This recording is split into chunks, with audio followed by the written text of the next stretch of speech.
آج کل بیشتر لوگوں کو یہ کہتے سنا گیا ہے کہ گھر میں برکت نہیں آتی۔ بہت سارے لوگ اس بات پر پریشان ہیں کہ گھر میں برکت نہیں آتی۔ ایسا کیا کیا جائے کہ ہمارے گھر میں برکت ہو، ہم سے منسلک ہر چیز میں برکت آ جائے، اور ایسی برکت آئے کہ کبھی ختم بھی نہ ہو۔ ہمارے ہاں بے برکتی کا کیا سبب ہے؟ ہم سے ایسی کون سی کوتاہیاں یا ایسے کون سے گناہ سرزد ہوئے ہیں جن کے کرنے سے ہمیں اس بے برکتی جیسے زوال کا منہ دیکھنا پڑ رہا ہے؟ آج میں تمہیں کچھ ایسے وظائف بتاؤں گا جن وظائف کے، جن اعمال کے کرنے سے تمہارے گھر سے بے برکتی کے جنازے اٹھتے نظر آئیں گے۔ تمہارے گھر میں سے بے برکتی کے جنازے اٹھ جائیں گے، امیری عروج پر آ جائے گی، برکت عروج پر نظر آئے گی، تمہارے ہر کام میں برکت ہی برکت ہوگی، تم جلد از جلد امیر تر امیر بن جاؤ گے۔ جو اعمال میں تمہیں بتاؤں گا ذرا اپنے باطن پر اتر کر دیکھنا کہ کیا آپ بھی انہی اعمال کے پیروکار ہیں۔ اگر نہیں تو آج ہی ان کاموں کو، ان اعمال کو، ان چیزوں کو اپنا معمول بنا لو، ان اعمال کو اپنی زندگی میں شامل کر لو۔ جو چیزیں میں تمہیں بتانے والا ہوں ان چیزوں کو اپنی زندگی میں شامل کر لو، انشاءاللہ تمہاری غربت تمہیں ختم ہوتی نظر آئے گی۔ وہ کون سے اعمال ہیں جن کے کرنے سے گھر میں بے بہا برکت آتی ہے، گھر کا رزق بڑھتا ہے؟ سنو، 3 اعمال ایسے ہیں جن کے کرنے سے گھر میں برکت آتی، رزق میں کشادگی ہوتی، گھر سے غربت، پریشانیاں، دکھ، درد اور مصیبتوں کا خاتمہ ہو جاتا ہے۔ وہ کون سے اعمال ہیں؟ حضرت جلدی بتائیں وہ کون سی چیزیں ہیں؟ حضرت امام باقر رضی اللہ تعالی عنہ کے بیٹے حضرت امام جعفر صادق رضی اللہ تعالی عنہ نے لوگوں کو درس اخلاق دیتے ہوئے فرمایا، لوگوں میں نے اپنے بابا حضرت امام باقر رضی اللہ تعالی عنہ سے سنا، انہوں نے اپنے بزرگوں سے سنا، انہوں نے اپنے بزرگوں سے سنا، انہوں نے میرے بابا حضرت سیدنا علی المرتضی شیر خدا کرم اللہ وجہ الکریم سے سنا۔ میرے بابا حضرت علی فرمایا کرتے تھے، فرماتے تھے 3 کام شوق سے کرنا شروع کر دو، یہ کام تمہارے گھر میں برکت لانے کا ذریعہ بنے گی، یہ کام تمہارے گھر کو امیر تر امیر بنا دیں گے، یہ کام، یہ چیزیں، یہ اعمال تمہارے گھر کو غربت کی دلدل سے نکال دیں گے، تمہارے گھر میں رہنے والا ہر ایک انسان خوشحال ہی خوشحال دکھائی دے گا۔ لوگوں نے پوچھا حضرت وہ کون سی چیزیں ہیں؟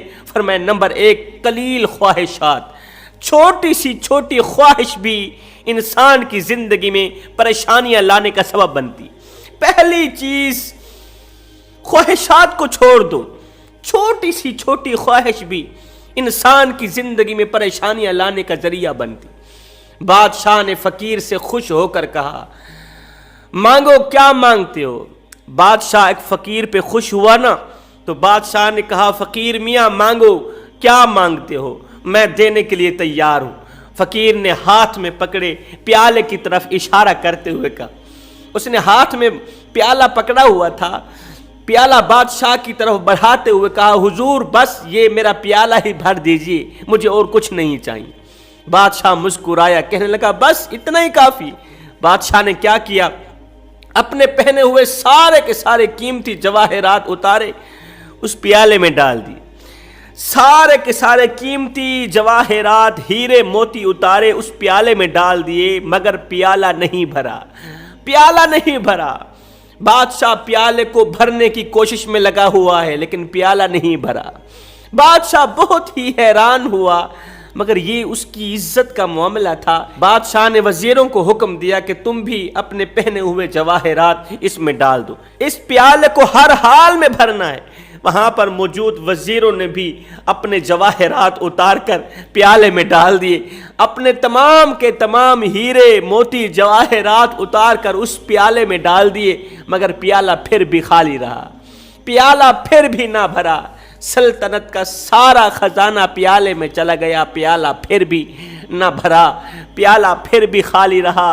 فقیر مسکراتے ہوئے واپس جانے لگا تو بادشاہ نے پیالہ نہ بھرنے کی وجہ پوچھی تو فقیر نے کہا حضور یہ خواہشات کا پیالہ ہے، یہ خواہشات کا پیالہ ہے، اسے قبر کی مٹی کے سوا اور کوئی چیز نہیں بھر سکتی، اسے قبر کی مٹی ہی بھر سکتی ہے، قبر کی مٹی کے سوا اسے کوئی چیز نہیں بھر سکتی۔ انسان کا جو پیٹ ہے یہ بھی خواہشات کا پیالہ ہے، اسے بھی قبر کی مٹی کے سوا کوئی اور چیز نہیں بھر سکتی۔ فرمایا نمبر 2، نبی کی ذات پر درود پاک پڑھنا، میرے کریم نبی کی ذات پر درود شریف پڑھنا۔ فرمایا جس گھر میں میرے کریم نبی کی ذات پر درود پاک کے نذرانے پیش کیے جاتے ہوں، اس گھر میں برکت کے فرشتوں کی چھما چھم بارش برستی رہتی ہے، بارش لگی رہتی ہے، اس طرح چھما چھم نیچے اس کے گھر میں آتے ہیں۔ اس گھر میں ہر وقت برکت کا نزول ہوتا ہے جس گھر میں میرے نبی کی ذات پر درود شریف پڑھا جاتا ہو۔ فرمایا جب کوئی نیکی کی جائے تو سیدھے ہاتھ کا فرشتہ لکھتا ہے، اور جب برائی کی جائے تو الٹے ہاتھ کا فرشتہ لکھتا ہے۔ کیا آپ کو ایسا عمل معلوم ہے جس کے کرنے سے دائیں بائیں میں بیٹھنے والے دونوں فرشتے حرکت میں آ جاتے ہیں اور نیکیاں لکھنے پر مجبور ہو جاتے ہیں؟ وہ عمل ہے درود شریف کا پڑھنا۔ فرمایا جب انسان درود پاک پڑھتا ہے تو دائیں ہاتھ کا فرشتہ 10 نیکیاں لکھتا ہے، بائیں ہاتھ کا فرشتہ 10 گناہ مٹاتا ہے۔ دائیں ہاتھ کا فرشتہ 10 نیکیاں لکھتا ہے اور بائیں ہاتھ کا فرشتہ 10 گناہ مٹاتا ہے، اور اللہ تعالیٰ 10 درجات بلند فرماتا ہے۔ حضرت علی رضی اللہ تعالیٰ عنہ فرماتے ہیں اپنے اندر یہ جو خواہشات ہیں اسے ختم کر دو، مٹا دو، یہ تمہیں پریشانیوں کی دلدل میں پھنسا دیں گی، کیونکہ زندگی قلیل ہے، خواہشات طویل ہے۔ حضرت علی رضی اللہ تعالیٰ عنہ فرماتے ہیں تیسرا کام، جب بھی مانگنا اللہ سے مانگنا، اللہ کے سوا، مدینے والے کے سوا کسی اور سے نہ مانگنا۔ مانگو گے کسی اور سے تو ذلیل کر دیے جاؤ گے، کسی اور سے مانگو گے تو ذلیل کر دیے جاؤ گے، اور اگر رب سے مانگو گے تو غنی کر دیے جاؤ گے، مالا مال کر دیے جاؤ گے، امیر کر دیے جاؤ گے۔ اس لیے جب زندگی میں غربت آئے، برے حالات آئیں، پریشانیاں آئیں، دکھ تکلیفیں درد، یہ تمام چیزیں اگر زندگی میں آئیں تو تکیے پہ سر رکھ کر رونے سے کہیں زیادہ بہتر ہے سجدوں پر رو لیا کرو۔